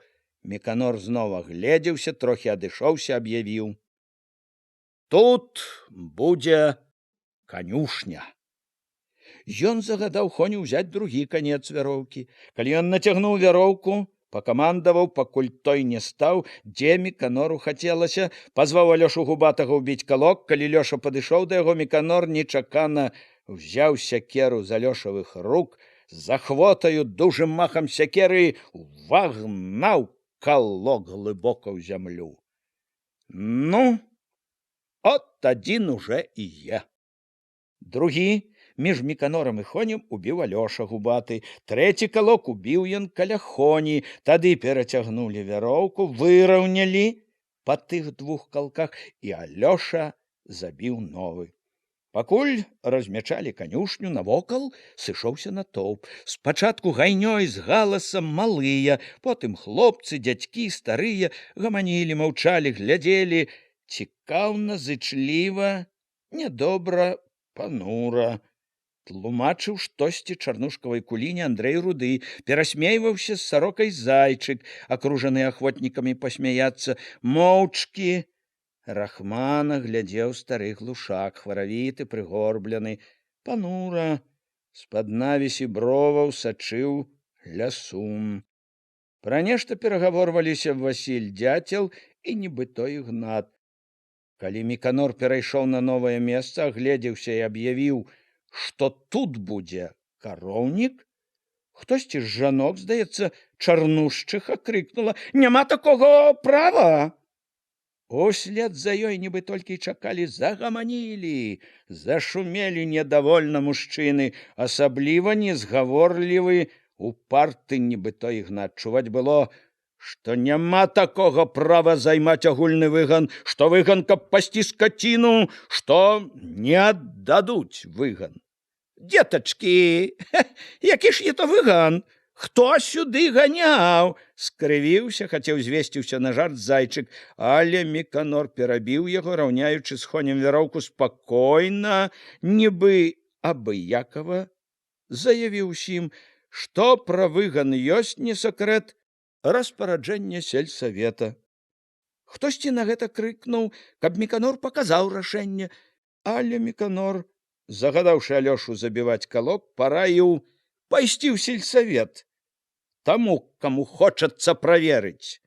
Дзядзькі яшчэ пашумелі недовольна, пагразіліся, што так гэтага яны не кінуць, што скажуць, дзе трэба. Але ад таго, што Міканор нават быццам і не слухаў іх, не тое, што не спрачаўся, патрохі аціхлі. Неўзабаве многія разышліся, засталіся найбольш дзеці ды хлопцы з дзяўчатамі, што падгаворвалі Алёшу прыйсці пайграць. У панядзелак у каранях дзівіліся Міканораваму спрыту. Некалькі калгасаўскіх падвод, Хоня, Зайчык, сам Міканор з бацькам пакацілі ў лес. Пад абед зноў паявіліся на дарозе, што выходзіла з хвойніку, на расцягнутых калёсах валаклі дубы. Возчыкі паважна ішлі побач, пылячы пяском. Перад сялом павярнулі падводы на выган, услед за конем пасталі, памагаючы адзін аднаму, пачалі скідаць дубы. Калі паскідалі, цугам, ужо седзячы, пакацілі ў сяло. Але пасля абеду сышліся на выгане зноў, цяпер і з іншымі калгаснымі жанкамі, між іншых кульгавых ведар на драўлянай назе былі цяпер без коней, з жалезнякамі, з піламі, з сякерамі. Ну, дзетачкі, памолімся, кеп Бог не глядзеў крыво, замітусіўся, хіхікаючы, падміргваючы зайчык. Кеп стаяло, не гніло, не гарэло, кеп скаціна вадзілася, не пераводзілася. Жанкі, асабліва Міканорава матка, накінуліся на зайчыка. Няма чаго версці глупства ўсякае, гневаць за нішто Бога. Зайчык паказаў, што спалохаўся, вельмі ж заўзята ўхапіўся капаць жалезняком. Все па адным, па два браліся за сваё. Хто, як зайчык, капаў ямкі пад шулы, хто пілаваў дубы, хто абчэсваў бярвенне. Чулася мернае шарганне піл, сакавітае цюканне сякер, востра ядрана біла ў нос пахам свежага дуба. Хведар кульгавы, адчапіўшы драўляную нагу, сядзеў на бервяне, як на кані, памахваў сякераю так, быццам хваліўся спрытам і ўмельствам. Без ногі калека ён усюды, дзе мог, паказваў, што не горш за іншых, з любым паспрачацца можа. І праўда, дзе, а ў спрыце да працы, ва ўмельстве Хведара мала хто мог перагнаць. І шавец, і пчаляр, і цясляр, да ўсяго. Хведар здатны на дзіва. Недарэмна і тут Хведару даручылі не абы якую справу.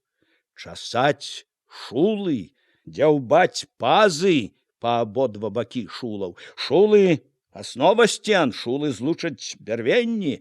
Завостраныя канцы бярвення ўчэпяцца ў пазы шулаў, бярвенні лягуць адно на адно сцяною. Важная рэч — шулы.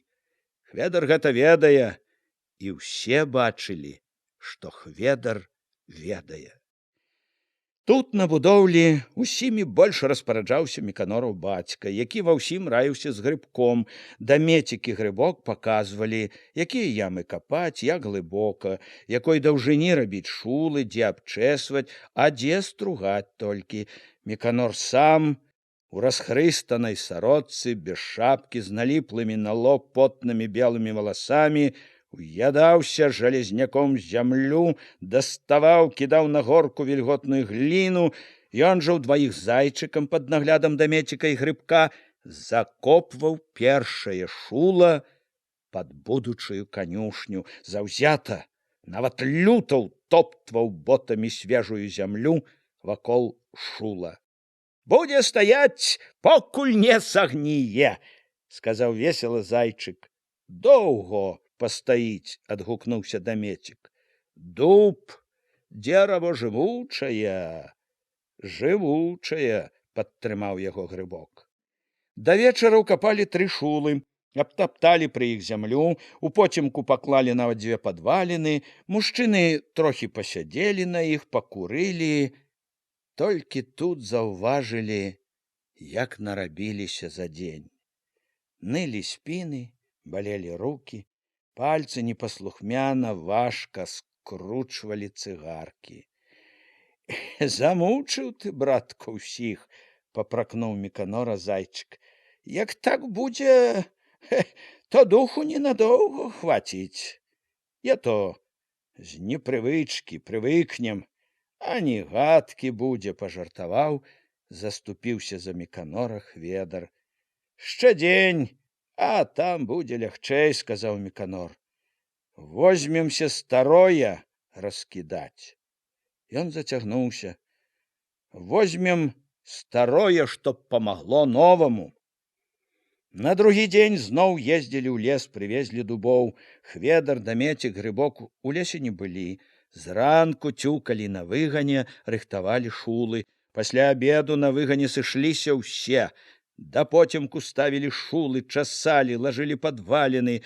Калі курылі, седзячы на падвалінах, Міканор сказаў Алёшу і Хоню, каб прыйшлі заўтра да яго гумна з сякерамі, рабіць лёгкую работу.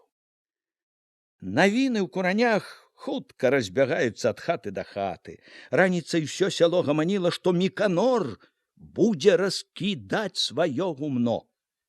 Каля платоў, каля калодзежаў, на дварах перадавалі адзін аднаму, меркавалі, судзілі, кожны на свой лад. ни аднаго дзівіла ўражвала, не адумаўся.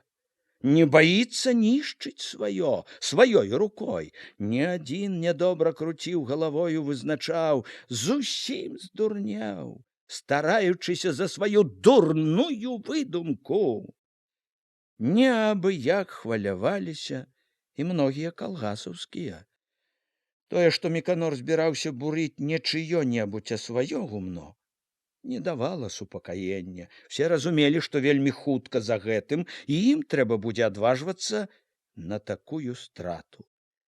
Міканор і пачаў з сябе, разумелі, пэўна, таму, каб паказаць прыклад, як трэба ахвяраваць сваім дабром.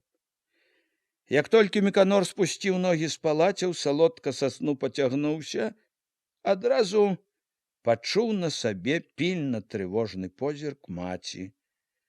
Папраўляючы штосьці ў печы, яна павяла вачыма ў яго бок, толькі момант, яшчэ санлівы, бачыў Міканор яе позірк, але і гэтага было даволі, каб зразумець, пра што яна трывожыцца. З той хвіліны ці абуваўся, ці мыўся, Міканор ледзь не ўвесь час заўважаў яе насцярожаную ўвагу, чакаў, што яна загаворыць. Яна маўчала, можа, ад таго, што не ведала, як пачаць. Міканор знарок не паказваў, што заўважае яе позіркі, што гатовы слухаць. Калі падала снедаць, села насупраць, склала рукі на грудях, глядзела, як ён есць, і, як раней, маўчала. Ён чакаў, зараз загаворыць. «Так я то сягоння?» — выдыхнула нарэшце. «Сягоння». Міканор знарок не зірнуў на яе, спакойна еў аладкі з салам, паказваў, няма чаго ўжо гаварыць пра гэта. Не перадумаў? Думалі ўжэ. Думалі. Хвіліну вагалася. Столькі спрачалася за гэтыя гады, ведала, як ён слухаецца, ўсё ж не вытрывала, папракнула. «Я то, канешне, бурыць. Толку з яго старога, калі раскідаць, як яно струхлела ўсё». Яна апошнім часам, пярэчачы, амаль заўсёды гаварыла так, быццам клапацілася больш пра Міканора, пра яго ж выгаду. Як ставіць уже то са ўсяго новаго, чтоб пастаяла доўго. Падзержыцца яшчэ і гэтае, мамо. Нас з табою перажыве, не бойся, падтрымаў Міканора бацька, ідучы да стала. Матка ўстала, дала яму месца, прынесла яшчэ аладак, папракнула. «Ты б, стары, памаўчаў, калі ўжо разумнага сказаць не можаш», — запярэчыла Міканору. «Падзержыцца, а? Я то, здаецца, толькі сагніло ўсё з сярэдзіны. Толькі на пагляд дзерава як дзерава, а так гнілое ўсё». Асцярожна, лагодна села побач. «Да і ці тут не трэба яно калгасу? Ці калгасу уже і гумнаў не трэба?» «Гаварылі ж уже», — сказаў бацька. «Ахвота дурыць хлопцу голову попусту». «Я разумная яму раю», — стрымалася матка. «Не, канешне, бурыць усё, што складзена.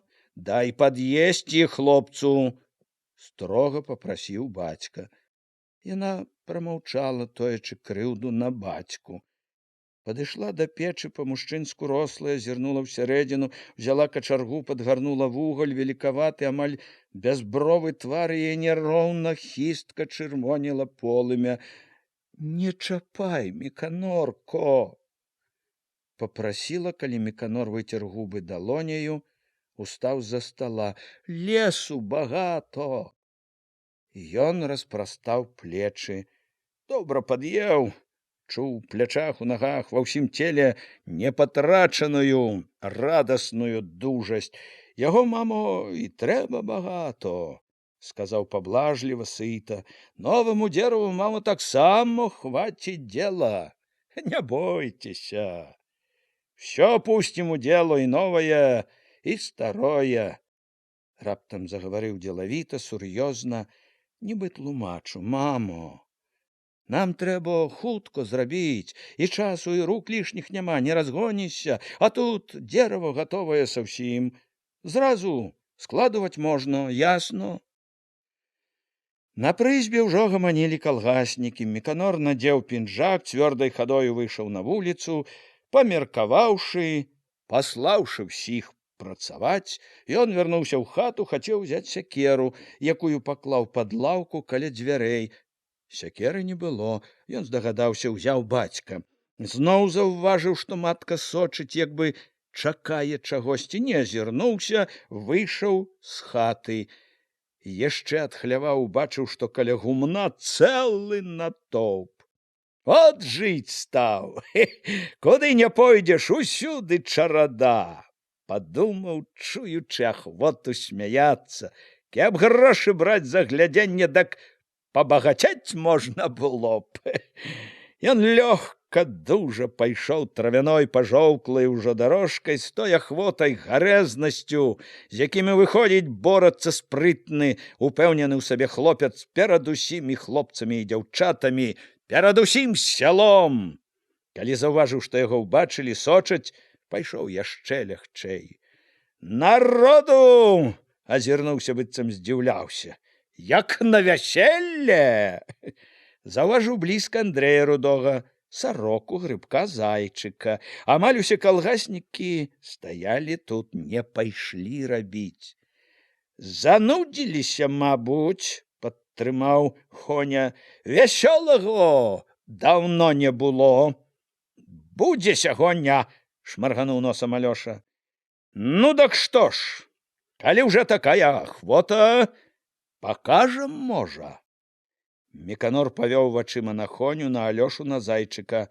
А можна і паказаць, зарагатаў Хоня, мы не ганарлівыя. Міканор вынес з гумна загадзя падрыхтаваную лесвіцу, прыставіў да страхі на самы рог гумна. Праверыў, ці добра стаіць, разуўся, аддаў боты бацьку, ступіў нецярпліва на папярэчыну. Хоня і Алёша самі ўзяліся падтрымліваць лесвіцу. З верхняй папярэчыны ўхапіўся пальцамі за жмут парослай зялёнымі струпамі моху страхі, чарнелая, патлелая зверху салома крышылася. Ён стараўся ўшыць пальцы глыбей, чапляючыся рукамі, уцінаючы пальцы ног у салому, намагаючыся не асклізвацца, амаль на карачках, спрытна пабег угару. Ён бег па зломе страхі, па самым хібе, каб не так крута было, бег нечаканай, згаданай, хлапечай праворнасцю. Увесь час радасна помніў, знізу глядзяць людзі. Не думаў ніколі, што так спатрэбіцца даўняя навука лазіць па стрэхах. У момант дапаў да самага верху, стрымліваючы частае дыханне, стаў. Стоячы на ўколенцах, на самым вільчыку выпрастаўся. Усярэдзіне штосьці радасна і жудасна задрыжала. Знаёмае, забытае. «Мо, перадумаў!» — крыкнула знізу нейкая жанчына. Здаецца, сарока. «Лезь уніз!» — пазваў хтосьці з мужчын. Другі падхапіў. «Пакуль не позно!» Ён зварухнуўся, зірнуў уніз. Адтуль глядзелі, чакалі. Падумаў з хлапечай гарэзнасцю. «Глядзіце! Прывыкайце! Яшчэ не раз глядзець трэба будзе. Сцеражыцеся!» Міканор адвязаў і рвануў сівую бярозавую паплеціну. Яна не адразу паддалася, нібы ўрасла ў страху. Ён ірвануў мацней, адарваў, стараючыся не траціць раўнавагі, учапіўся другой рукой страху, што сілы штурхнуў. Паплеціна непаслухмяна хіснулася і пераламалася каля самай Міканоравай рукі, перавярнулася разы два, пасунулася наўскася трохі і лягла над краем страхі. Унізе засмяяліся. «Аге, не хоча!» Міканор скінуў другую паплеціну, ухапіў яшчэ адну, але тая была старэй, чарнела зусім, трэснула. Ледзь Міканор паспрабаваў адарваць ад моху. Міканор кінуў уніз толькі канец яе. Адарваўшы паплеціны, Міканор рашуча скубянуў чуб абадранай ветрам, пасечанай дажджом саломы на самым версе. Зверху чорная, крохкая, яна ўнізе была бура-рудая, тхнула даўнім пылам, тлеласцю. Дажджы прыбілі яе, спрасавалі, яна аддзіралася неахвотна, непадатна. Міканор скубаў яе жменя за жменяю, люта шпурляў у бок, частка яе ляцела ўніз, частка застравала на страсе, асобныя пасмы з радасцю хапаў, нёс вецер. Чым больш скуп Міканор, тым быццам больш злосна кідаў салому. Хутка з рудога саламянага плеху вылез жаўтлявы гус.